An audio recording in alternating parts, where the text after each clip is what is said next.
আদালতের নির্দেশে ভোট পরবর্তী হিংসায় ঘরছাড়াদের ঘরে ফেরালো পুলিশ। ভোট পরবর্তী হিংসায় বিজেপির অনেক কর্মী সমর্থকরা গ্রাম ছাড়া হয়েছিল।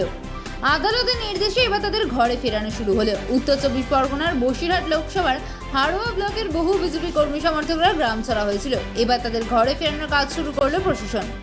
ইতিমধ্যে আদালতে মামলা হওয়ার পর আদালতের নির্দেশে হাড়োয়া থানার পুলিশ ঘরে ফেরানোর কাজ শুরু করে। আজ প্রায় 15 জন বিজেপি মহিলা ও পুরুষ কর্মী সমর্থকদের গ্রামে ফেরানো হয়।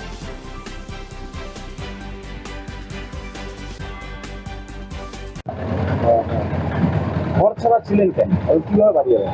তো গণতান্ত্রিক উপায়ে যে ভোটটা হয়েছে তার এই ঘরে থাকাটাও অনেকটা ঠিক একটা উপায়, কিন্তু রাজ্যে যে ভয়াবহ পরিবেশ চলছে, ভয়ঙ্কর দিন আমরা দেখতে পাচ্ছি। আমাদের মানুষগুলো ভোটের পর থেকে ঘর ছাড়া। কেন ঘর ছাড়া? এদের অত্যাচার বাড়ির থেকে শুরু করে বাড়ির ছাগল গরু থেকে ইত্যাদি ইত্যাদি কি আমাদের রাখেনি। তো শুধু সেইগুলোই রাখিনি না, এদেরকে বাড়ি থেকে বের করে দেওয়া হয়েছে। চারিদিকে বন্দি, বাড়ির বাইরে চলে যাও, তোমাদের মেরে ফেলবো, এই করবো। এই হচ্ছে পরিবেশ, পশ্চিমবাংলার পরিবেশটা এটা। তো আজকে আমরা এসেছি এখানে ওসি সাহেবের কাছে। আমাদের যে কোর্টের অর্ডারটা আছে সেই অর্ডার অনুযায়ী আমরা এখানে এসেছি। আমাদের প্রত্যেকে বাড়ি পাঠাচ্ছি, বাড়ি যেতে হবে, এসকর্ট করে পাঠাবে। কেননা এই যে বাসাবাটি আছে, আমার বালতিয়া আছে, গাড়াগড়ি আছে, চৌহাটা আছে, এই যে গ্রামগুলো আছে অনেক মানুষ ঘর ছাড়া। শুধু তাই নয়, বাচ্চা, স্ত্রী এবং সেই পরিবারের সেই গার্জেন সবাই হ্যাঁ সবই বিজেপি সমর্থক। অভুক্ত অবস্থা আছে তারা, যেখানে গিয়েছে আত্মীয় স্বজনের বাড়িতে আশ্রয় নিয়েছে। কতক্ষণ থাকবে? কিন্তু এই পরিবেশ কি ভোটের পরে হওয়া উচিত? আমরা হেরে গেছি বলে এরকম অবস্থা।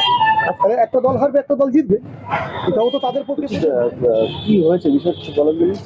দেখুন, পোস্টফুল ভাইলেন্সে বসিরহাটের প্রত্যেকটা অ্যাসেম্বলিতে আমাদের যারা বুথে বসেছিল, যারা কার্যকর্তা, যারা বিজেপিকে ভোট দিয়ে নিজের ভোটটা জিতিয়েছে, কম বেশি প্রত্যেকে এমন মারধর, অত্যাচার, বাড়িঘর ভাঙচুর, লুটপাট হয়েছে। বাড়ি ছাড়া এত মানুষ। আজকে আমরা দেখা করতে এসেছিলাম ওসির কাছে। হাইকোর্টের নির্দেশ আছে, প্রত্যেকে নিরাপদভাবে বাড়িতে ঢোকাতে হবে, কেউ বাড়ি ছাড়া থাকবে না। আমরা দেখা করলাম, কথা বললাম। আজকে পরীক্ষামূলকভাবে আমরা কিছু জনকে পাঠাচ্ছি। যদি দেখা যায় যে তাদের উপরে অত্যাচার হয়নি বা কোনো রকম কিছু নেই, তারা থাকতে পারছে, আগামীকাল 17 লোক আমাদের বাড়ি ঢুকবে। এখনো পর্যন্ত কতজন ঘর ছাড়া আছে হাড়োয়া? এই তো রেকর্ডে, মানে অনেকেই আছে জানি না, রেকর্ডে যেটা আছে আমাদের অলরেডি ওরা ধরুন 10-12 এই হাড়োয়ার, মানে আমি মিনাখা, বাদুরিয়া, বসিরহাট বা সন্দেশখালী বা ইয়েটা বলছি না, হিঙ্গলগঞ্জ বলছি না। মোটামুটি আমাদের যে লিস্ট আমরা বড়বাবুকে দিলাম সেখানে প্রায় 150 জন আগামীকাল বাড়ি ঢুকবার জন্য আমরা প্রস্তুত করছি। আজকে 12-13 জন আছে, এরা সকলে এখনই বাড়ি যাবে, সাথে পুলিশ এসকর্ট করে পেছনে যাবে। আমরা এখানে স্ট্যান্ড করছি, এখানে দাঁড়িয়ে থাকবো।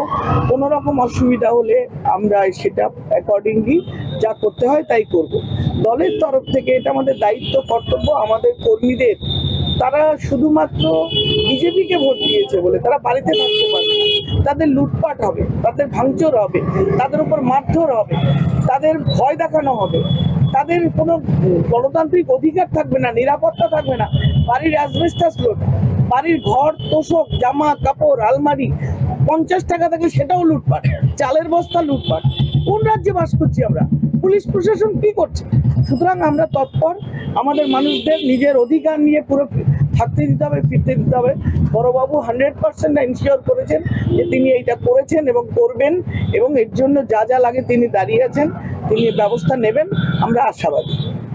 আজকে যারা 10-12 জন হয়েছে অলরেডি 7 জনকে পাঠিয়ে দেওয়া হয়েছে। হাইকোর্টের নির্দেশ, হাইকোর্টের ওই একটাই নির্দেশ, সকলকে বাড়িতে ফেরাতে হবে। পুলিশের দায়বদ্ধতা, পুলিশ প্রশাসন তারা আমাদের মানুষদের বাড়ি ফেরাবেন, শান্তিতে বাস করতে দেবেন। তাদের যা লুটপাট সেটা কোর্ট দেখবে। যে আমরা কোন রাজ্যতে মগের মুলুক নাকি, যে আমার বাড়ি, আমার ঘর, আমার জিনিস তুমি লুটে নিয়ে যাবে? ভোটে জিতেছো বলে তুমি লুটে নিয়ে যাবে, আর আমরা বছরের পর বছর আমরা ভোটে হেরেছি বলে সব দিতে থাকবো, মার খেতে থাকবো, বাড়ি ছাড়া হতে থাকবো, সম্পত্তি লুটপাট হবে।